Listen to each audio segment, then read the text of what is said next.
In the budget, what I'm expecting is they may go for some 31,400 இருக்கும்போது 1400 point தள்ளி bank நிஃப்டியில் வந்து put option எடுத்தது. Just ஒரு according to market technical view படி பார்த்தீங்கன்னா இப்போ மார்க்கெட் பார்த்தீங்கன்னா almost. Hi there guys, welcome back. This is Kishore here, founder and CEO of Trade Achievers. So இந்த வீடியோவில் நம்ம என்ன பார்க்க போகிறோம்னா எல்லாருமே வெயிட் பண்ணிகிட்டு இருக்க ஒரு விஷயந்தான் budget on 1st of February. So என்ன நடக்க போகுது அப்படின்ற மாதிரி எல்லாருமே ஒரு எக்ஸ்பெக்டேஷனோடு இருக்கீங்க. ஸோ அது என்னோட பாயிண்ட் ஆஃப் வியூ அது என்னன்றதை சொல்கிறதுக்கு தான் இந்த வீடியோவில் பார்க்க போகிறோம். So my point of view according to the news is what we heard. என்னென்னு பார்த்தீங்கன்னா the finance minister has set 100 வருஷத்தில் இல்லாத ஒரு பட்ஜெட்டை இந்த வருஷம் நீங்கள் பார்ப்பீங்கன்ற மாதிரி சொல்லியிருக்காங்க. அண்ட் நெக்ஸ்ட்டு திங் முக்கியமான ஒரு விஷயம் என்னென்னு பார்த்தீங்கன்னா first budget midst of COVID. So இந்த மாதிரி ஒரு பேண்டமிக் சுச்சுவேஷனில் இதுதான் ஃபஸ்ட்டு டைம் நம்ம ஒரு பட்ஜெட்டை பார்க்க போகிறோம். ஸோ உங்களை மாதிரியே நானும் அதை வெயிட் பண்ணிட்டு தான் இருக்கேன். ஸோ என்ன கவர்மெண்ட் வந்து என்ன மாதிரி ஒரு பாலிசிஸ் கொண்டு வர போகிறாங்க, என்ன மாதிரி ஒரு பேக்கப் பண்ண போகிறாங்க. அண்ட் அது இல்லாமல் we have all known that most of இந்த small and medium businesses startups எல்லாருமே நிறைய க்ளோஸ் பண்ணிட்டாங்க and unemployment has shoot up.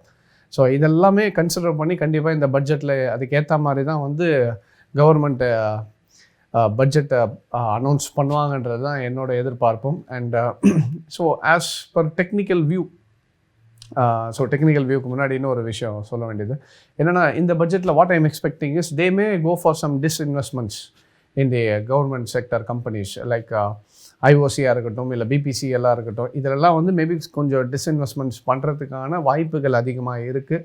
Maybe private செக்டருக்கு கொடுக்கறதுக்கான வாய்ப்புகள் அதிகமாக இருக்குன்றது தான் என்னோட எக்ஸ்பெக்டேஷனாக இருக்குது. And according to market technical view படி பார்த்தீங்கன்னா இப்போ மார்க்கெட் பார்த்தீங்கன்னா almost you would have seen Nifty வந்து 14,800 ஆல்மோஸ்ட் 1000 பாயிண்ட்ஸ் கீழே வந்தாச்சு. பேங்க் நிஃப்டிலாம் 3000 பாயிண்ட்டுக்கு மேலே கீழே வந்துடுச்சு.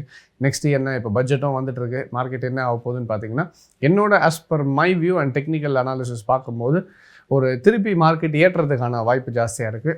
ஏன்னா இப்போ மார்க்கெட் எப்போவுமே ஒரு விஷயம் நான் ஏற்கனவே ஷோஸில் ரெகுலராக சொல்கிற ஒன்று தான், கீழே வந்துக்கிட்டே இருக்காது. எப்போவுமே கண்டிப்பாக கீழே ஏற்றணும்னு ஒன்று இருந்துச்சுன்னா இறக்கம் இருக்கணும், அதே மாதிரி இறக்கம்னு ஒன்று இருந்துச்சுன்னா ஏற்றம்னு ஒன்று இருக்கணும்.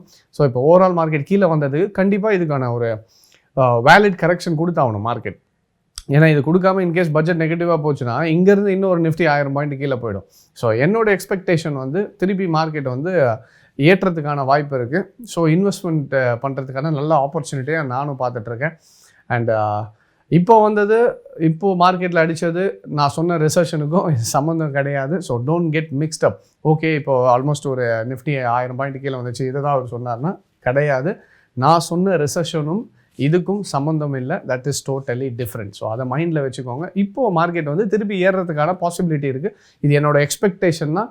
According to my technical analysis market budget டைமில் திருப்பி ஏறுன்றது என்னோட expectation. This is my point of view. And இன்னொன்று முக்கியமான விஷயம் என்னென்னு பார்த்தீங்கன்னா மார்க்கெட் இறங்கும் போதும் நான் அதை லாஸ்ட் டைமும் சொல்லியிருந்தேன். நான் மார்க்கெட் இறங்கும் போதும் we have to know how to make profits. இப்போது ஏறும்போது மட்டும்தான் நான் ப்ராஃபிட் பண்ணுவேன்றது கிடையாது. இறங்கும் போதும் நம்ம என்ன பண்ணணும், ப்ராஃபிட் பண்ண தெரிஞ்சுக்கணும். இப்போ ஏறும்போதும் சரி ஓகே இப்போ ஏறப்போகுதுன்னு என்னோட வியூ இருக்குன்னா நான் இப்போ ஸ்டாக் மட்டும் தான் பண்ணணும்னா ஸ்டாக் மட்டும் இல்லை, நீங்கள் ஆப்ஷன்ஸும் பண்ணலாம், ஃபியூச்சர்ஸும் பண்ணலாம். ஸோ எப்போவுமே ஒரே ஒரு இன்வெஸ்ட்மெண்ட்டை மட்டும் வச்சுக்காமல் உங்களோட இன்வெஸ்ட்மெண்ட்டை டைவர்சிஃபை பண்ணுங்கள். ஸோ இந்த பட்ஜெட் வருதுன்றதுனால நிறைய பேர் என்ன பண்ணுவாங்க, மார்க்கெட் விட்டு வெளியே போயிடலாம். நம்ம மார்க்கெட்டு பட்ஜெட் முடிஞ்சிட்ட பிறகு நம்ம வந்து மார்க்கெட்டுக்குள்ளே அப்ரோச் பண்ணுவோம். அந்த மாதிரி ஏன்னா இதெல்லாம் ஒன்ஸ் இன் இயர் கிடைக்கக்கூடிய நமக்கு ஆப்பர்ச்சுனிட்டியாக பார்க்கணும். இப்போது எனக்கு எதுவுமே தெரியலனா தான் இதை பற்றி நான் பை பண்ணணும். இப்போ எனக்கு மார்க்கெட்டு கண்டிஷன் நல்லா தெரியும், நான் இப்போ மார்க்கெட்டுக்குள்ளே இன்வெஸ்ட் பண்ண போகிறேன்னா இது இவ்வளோ தூரம் போகலாம், இவ்வளோ எனக்கு ரிஸ்க் இருக்குதுன்னு தெரிஞ்சு நான் இன்வெஸ்ட் பண்ணுறதுலாம் எந்த தப்பும் கிடையாது. ஸோ அது மைண்டில் வச்சுக்கிட்டு இந்த பட்ஜெட்டை ஒரு ஆப்பர்ச்சுனிட்டியாக பார்த்து இன்வெஸ்ட் பண்ணி try to make profits in this. So என்னோட சஜஷன் வந்து நான் முன்னாடி வீடியோவில் சொன்ன மாதிரி options will be a better suggestion. இப்போ ஈக்விட்டிலேயே பண்ணுறவங்க நோ ப்ராப்ளம், இன்வெஸ்ட்மெண்ட்ஸ் இருக்குன்னா அதை ஹெட்ஜிங்கோட பண்ணுங்கள். ஆப்ஷன்ஸுன்னும் போது உங்களுக்கு லிமிட்டட் ரிஸ்க் தான். நான் சொல்கிறது ரைட்டிங் கிடையாது, பியூர் பையிங் சொல்லிட்டு இருக்கேன். ஆப்ஷன்ஸில் ட்ரை பண்ணுறவங்க இந்த டைம் ஒரு நல்ல ஆப்பர்ச்சுனிட்டி. கண்டிப்பாக ப்ரீமியம்ஸ் எல்லாமே it will be very huge. ஏன்னா பட்ஜெட் எக்ஸ்பெக்டேஷன் இருக்கணும் போது ஆட்டோமேட்டிக்காக அவங்களுக்கு ப்ரீமியம் அதிகமாக தான் இருக்கும். பட் அதையும் மீறி மார்க்கெட்டில் ஒரு கண்டிப்பாக வாலடைலிட்டி இருக்கும், அதுக்கேற்ற ப்ராஃபிட்ஸையும் மார்க்கெட் கொடுக்கறதுக்கு எப்போவுமே ரெடியாக இருக்கும். லாஸ்ட்டு நான் ஒன்று சொல்கிறேனே, சார் ரொம்ப தள்ளி இருக்குது, ப்ரீமியம்ஸ் கம்மியாக வேணும்னா ரொம்ப தள்ளி இருக்கிறது எடுத்தால் தான் எனக்கு ப்ரீமியம் கம்மியாக கிடைக்குது, எடுத்தால் எனக்கு ப்ராஃபிட் வருமா தெரியலனா, உங்களுக்கு போவோன்னு நம்பிக்கை இருந்துச்சுன்னா எடுங்க. இப்போ இந்த வீக் கூட பார்த்தீங்கன்னா மண்டே அன்றைக்கி நான் க்ளோசிங்க்கு முன்னாடி I just analyse the market. Bank Nifty வந்து 31,400 இருந்துச்சு.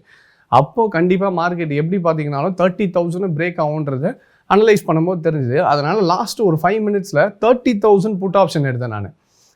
எப்போது 31,400 இருக்கும்போது 1400 பாயிண்ட் தள்ளி பேங்க் நிஃப்டியில் வந்து புட் ஆப்ஷன் எடுத்திருந்தேன். ஜஸ்ட் ஒரு 20,000க்கு எடுத்திருந்தேன். ஸோ அதோட ரிசல்ட் கூட காட்டுறேன், நீங்கள் வேணால் பாருங்கள். இப்போ